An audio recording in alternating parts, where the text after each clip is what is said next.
Most people think hair loss is just genetics or getting older, something you just have to accept and live with. But here's what researchers across major universities in the United States are now saying. Hair thinning and excessive shedding in women might have far less to do with your DNA and far more to do with what's happening inside your body right now today.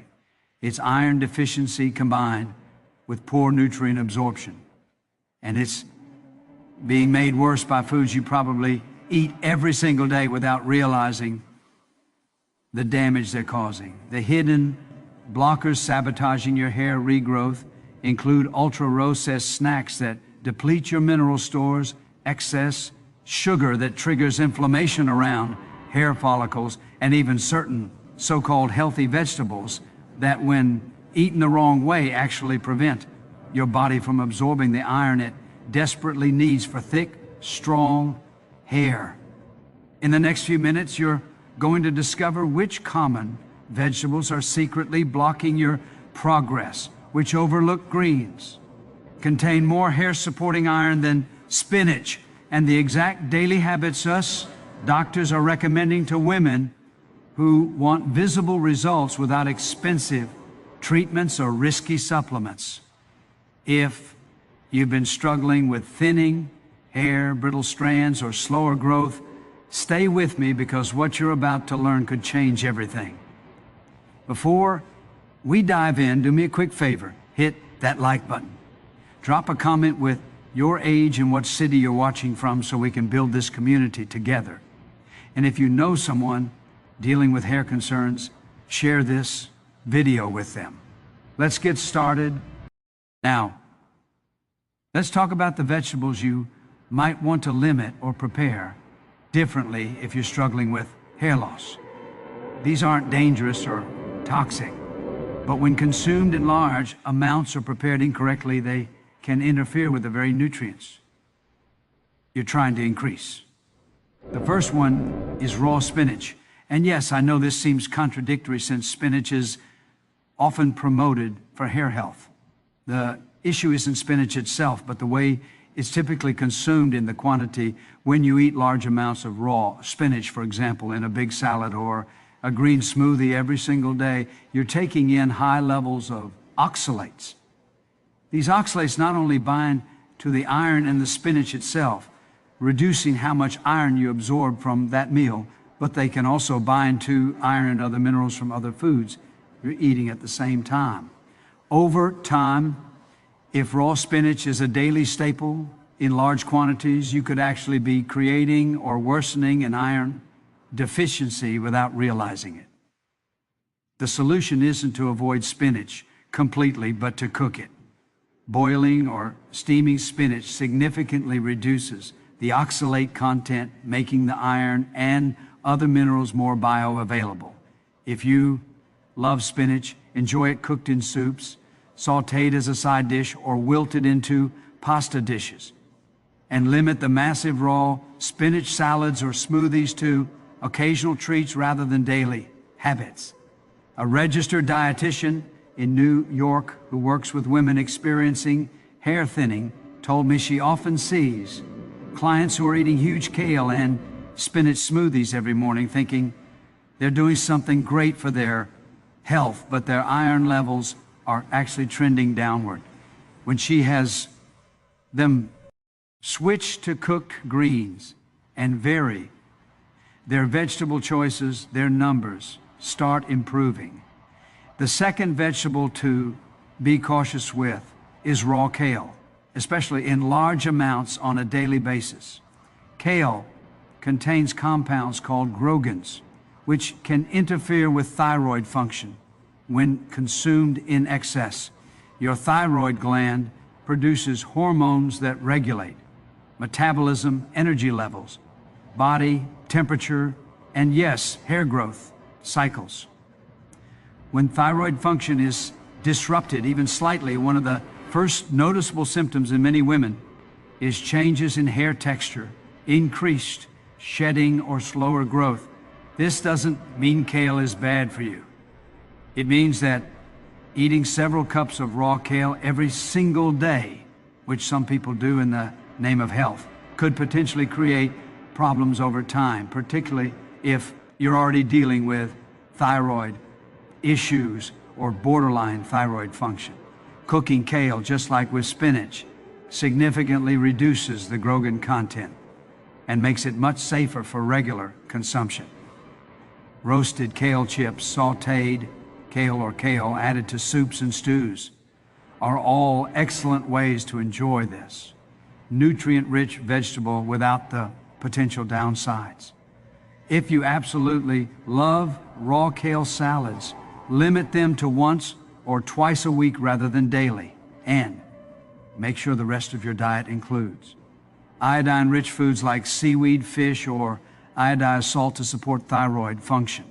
A woman from Portland in her mid-30s shared with me that she had been eating massive kale smoothies every morning for over a year, and during that time, her hair became noticeably thinner and her energy levels dropped. Her doctor ran a thyroid panel and found her thyroid function was slightly low. She cut back on the raw kale, started eating more cooked vegetables and seafood for iodine, and within about 6 months, her hair thickness started returning and her energy improved. This is a perfect example of how even healthy foods can cause problems when consumed in extreme amounts or the wrong preparation. The third vegetable to watch is raw cabbage, particularly in large quantities or as a daily juice. Cabbage is another goitrogen-containing vegetable, and while it offers many health benefits, including vitamin C and fiber, overconsumption in raw form can suppress iodine uptake and affect thyroid hormone production. Cabbage juice became trendy years ago for digestive health, and while it may help some people with certain gut issues, drinking large amounts daily could potentially interfere with your thyroid over time, especially if your iodine intake is already low. The same advice applies here. Cooking cabbage reduces the Grogan content significantly. Cook cabbage in stir, fries, soups, or as sauerkraut that's been fermented, which also reduces Grogan's, is a much safer way to include this vegetable regularly. If you enjoy coleslaw, that's fine occasionally, but don't make it a daily staple in huge portions. Balance and variety are key. Your body thrives on diverse nutrient inputs, not on the same foods in massive quantities day after day, even if those foods are generally considered healthy. Now, let's look at 6 vegetables that contain more usable iron than spinach and are far better choices for women focused on hair support. These aren't exotic or hard to find, but they're often overlooked because spinach gets all the attention. The first one is drumstick leaves, also called moringa leaf. Fresh moringa leaves contain around 4 milligrams of iron per 100 gram, which is already higher than spinach. But the real advantage is that moringa has lower oxalate content and comes packed with folate, vitamin A, and amino acids that support keratin production. Keratin is the structural protein that makes up your hair, and without adequate building blocks, your body simply can't produce strong strands. Nutrition researchers studying plant-based iron sources often highlight moringa as one of the most bioavailable options, meaning your digestive system can actually extract and use the iron more efficiently. You can find moringa in dried leaf form at health food stores or online, and it works beautifully in soups, stews, or even blended into a morning smoothie with a bit of lemon juice. The vitamin C in lemon dramatically increases iron absorption, so this combination is particularly powerful. Some women like to make a simple moringa tea by steeping the dried leaves in hot water for 5 minutes, then adding a squeeze of fresh lemon and a touch of honey. Drink this first thing in the morning on an empty stomach for maximum absorption. The second vegetable with more iron than spinach is amaranth leaves, sometimes called cao lai or Chinese spinach. Amaranth greens contain roughly 3.5 milligrams of iron per 100 gram, and have better mineral absorption properties than regular spinach. These leaves are also rich in calcium, magnesium, and vitamin K, all of which contribute to healthy hair follicle function and overall scalp health. The calcium supports cellular communication in the follicle, while magnesium plays a role in energy production at the cellular level. If your cells can't produce energy efficiently, hair growth slows down because the follicle simply doesn't have the resources it needs to keep building new strands. Amaranth leaves are popular in South Asian and Caribbean cooking, and they have a mild, slightly earthy flavor that works well in stir-fries, soups, or mixed with other greens. To prepare them, rinse the leaves thoroughly. Then saute them in a bit of olive oil with garlic, onions, and a pinch of turmeric. Turmeric is anti-inflammatory and may help reduce scalp inflammation that can interfere with hair growth. Add a squeeze of lime juice at the end for vitamin C, and you've got a nutrient-dense side dish that directly supports hair health. You eat this 2 or 3 times a week as part of your regular meals. If you can't find fresh amaranth leaves in your area, check international grocery stores or farmers markets during the growing season, typically late spring through early fall in most U.S. regions. The third option is beet greens, the leafy tops of beets that many people throw away without realizing how nutritious they are. Beet greens contain about 3.1 milligrams of iron per 100 grams, along with nitrates that support healthy blood flow to the scalp. Good circulation is absolutely essential for delivering oxygen and nutrients to hair follicles, and anything that improves blood flow can indirectly benefit hair growth. The nitrates in beet greens convert to nitric oxide in your body, which relaxes and dilates blood vessels, improving circulation throughout your system, including to your scalp. Dermatologists sometimes recommend scalp massage for this exact reason, because the mechanical stimulation increases local blood flow, and eating for ODs that support circulation from the inside works in a similar way. Beet greens have a slightly bitter taste, so they're best when cooked rather than eaten raw. Try chopping them and adding them to a vegetable stir-fry, or saute them with olive oil, garlic, and a splash of balsamic vinegar to balance the bitterness. You can also chop them finely and mix them into scrambled eggs or an omelet for a nutrient-packed breakfast. A woman in her early 42nd from Denver told me she started using beet greens after learning they were edible, and she noticed her scalp felt healthier, less dry, and flaky within a few weeks of eating them regularly. She also made sure to drink plenty of water throughout the day, because hydration works together with good circulation to keep the scalp and follicles functioning properly. Swiss chard is another excellent choice, coming in at around 3 mg of iron per 100 grams. Swiss chard also provides magnesium, which is involved in over 300 enzymatic reactions in your body, including those related to protein synthesis and energy metabolism. Since hair is primarily made of protein, specifically keratin, adequate magnesium helps ensure your body can build and repair hair strands efficiently. Swiss chard has beautiful, colorful stems that can be red, yellow, or white, and both the stems and leaves are edible. The flavor is mild and slightly earthy, similar to spinach, but less prone to causing the same absorption issues. To prepare Swiss chard, separate the stems from the leaves because the stems take longer to cook. Chop the stems and saute them first in a bit of coconut oil or olive oil for about 3 minutes. Then add the chopped leaves and cook for another 2 to 3 minutes in nuts until wilted. Season with sea salt, black pepper, and a squeeze of lemon juice.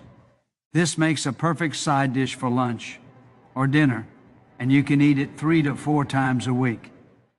The vitamin C from the lemon enhances iron absorption, and the healthy fats from the oil help your body absorb the fat-soluble vitamins present in the greens, including vitamin A and vitamin K. Fresh parsley is often overlooked as just a garnish, but it's actually remarkably dense in nutrients. It contains about 3 milligrams of iron per 100 grams and is exceptionally high in vitamin C, which, as I've mentioned, dramatically improves iron absorption. The combination of iron and vitamin C in the same food makes parsley particularly efficient for boosting your iron levels. Parsley also contains compounds that have mild diuretic properties, which can help reduce water retention, and inflammation and chronic inflammation is increasingly recognized as a factor in hair thinning and loss. You can use fresh parsley in large amounts, not just as a garnish, but as a main ingredient. Try making a Middle Eastern style tabbouleh salad with lots of chopped fresh parsley, diced tomatoes, cucumbers, a bit of bula wheat or quinoa, lemon, juice, and olive oil. This dish is refreshing, nutrient-dense, and you can eat a generous portion as a meal or side dish. Another option is to blend fresh parsley into smoothies along with fruits like pineapple or mango that mask the strong flavor, or make a green juice with parsley, cucumber, celery, lemon, and a bit of ginger. A nutritionist I know in California recommends eating at least a 4 cup of fresh parsley several times a week for clients concerned about hair, health, and He's seen positive feedback from women who commit to this habit over several months. Mustard greens round out this list with about 3.2 milligrams of iron per 100 grams. Mustard greens also contain sulfur compounds, which are particularly interesting for hair health because sulfur is a component of keratin and collagen. Adequate sulfur intake supports the structural integrity of hair strands, potentially making them stronger and less prone to breakage. Mustard greens have a peppery, slightly spicy flavor that adds character to dishes. They're excellent when cooked down with onions, garlic, and a bit of smoked paprika or red pepper flakes. In southern U.S. cuisine, mustard greens are often slow cooked with a ham hock or turkey for flavor, but you can also prepare them vegetarian style with vegetable broth, olive oil, and plenty of seasoning. Cook them until they're tender, about 20 to 30 minutes, and serve them as a side dish with whole grains and lean protein. The key with all of these greens is consistency. Eating them once won't produce visible results, but incorporating them into your regular meal rotation 2 to 4 times a week over a period of several months gives your body the sustained nutrient supply it needs to support healthy hair growth from the inside out. Another hidden obstacle is chronic stress and poor sleep, both of which directly impact hair health through hormonal pathways. When you're under constant stress, your body produces elevated levels of cortisol, a stress hormone that in high amounts over long periods can push hair follicles into the resting phase and keep them there. This is why people often notice increased hair shedding a few months after a particularly stressful period.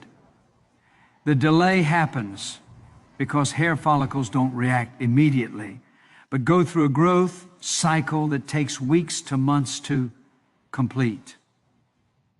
Poor sleep compounds this problem because sleep is when your body does most of its repair and regeneration work, including hair growth. Studies have shown that people who consistently get less than 6 hours of sleep per night have higher levels of inflammatory markers and lower levels of growth hormones, both of which negatively affect hair. U.S. doctors and dermatologists now routinely ask about sleep quality and stress levels when evaluating hair loss because the connection is so well established. Practical steps you can take include establishing a consistent sleep schedule where you go to bed and wake up at the same time every day, even on weekends. Creating a bedtime routine that signals to your body it's time to wind down, such as dimming lights, avoiding screens for an hour before bed, and doing something relaxing like reading or gentle stretching, and incorporating stress management practices into your daily life. Even just 10 minutes a day of deep breathing, meditation, or a short walk outside can help lower cortisol levels. A woman from Chicago in her late 42nd told me she had been dealing with noticeable thinning for over a year, and when she finally committed to getting 7 to 8 hours of sleep every night and started practicing 10 minutes of meditation each morning, she noticed less shedding within about 2 months. She also improved her diet during this time. So it was a combination of factors, but she firmly believes the sleep and stress management were critical pieces of the puzzle. Let's talk about protein intake, because this is another area where many women unknowingly sabotage their hair health. Hair is made almost entirely of protein, specifically keratin. And if you're not eating enough high-quality protein every day, your body simply doesn't have the raw materials it needs to build strong, healthy hair. The recommended dietary allowance for protein is about 8 grams per kilogram of body weight for the average adult. But many nutrition experts and doctors believe this is the bare minimum to prevent deficiency, not the optimal amount for thriving health, including healthy hair, skin, and nails. For a woman weighing 150 lbs, which is about 68 kilograms, that minimum would be about 54 grams of protein per day. However, research suggests that consuming closer to 1 to 1.22 grams per kilogram, which would be 68 to 82 grams for that same woman, supports better overall health and tissue repair, including hair growth. Many women, especially those who are very busy, dieting or eating mostly plant-based without proper planning, fall well short of even the minimum. They might have a light breakfast like toast or cereal with very little protein, a salad for lunch with maybe a few chickpeas, and then a small portion of chicken or fish at dinner, ending the day with only 30 to 40 grams of protein total. Over time, this chronic underconsumption means the body has to ration protein for the most critical functions, and hair gets deprioritized. To fix this, start including protein at every meal. For breakfast, try eggs, Greek yogurt, cottage cheese, or a protein smoothie with protein powder, nut butter, and berries. For lunch, include a palm-sized portion of chicken, turkey, fish, tofu, tempeh, or legume. For dinner, do the same and consider having a protein-rich snack in the afternoon, like a hard-boiled egg, a serving of jerky, or hummus with vegetables. Tracking your protein intake for a few days using a simple app can be eye-opening and help you see where you might be falling short. Now let's talk about how to put all of this together into a realistic daily routine that supports hair health without being overwhelming or impossible to maintain. The key is to start small and build habits gradually, rather than trying to overhaul everything at once, which usually leads to burnout and giving up. Start your morning with a glass of water, maybe with lemon squeezed in for vitamin C and to help wake up your digestive system. For breakfast, choose a protein-rich option like scrambled eggs with sautéed Swiss chard, or mustard greens on the side, or a smoothie made with protein powder, frozen berries, a handful of fresh parsley, and a bit of almond butter. If you prefer oatmeal, cook it with milk or a fortified plant milk for extra protein, and top it with nuts, seeds, and fresh fruit. Mid-morning, if you get hungry, have a small snack like a handful of almonds, or an apple with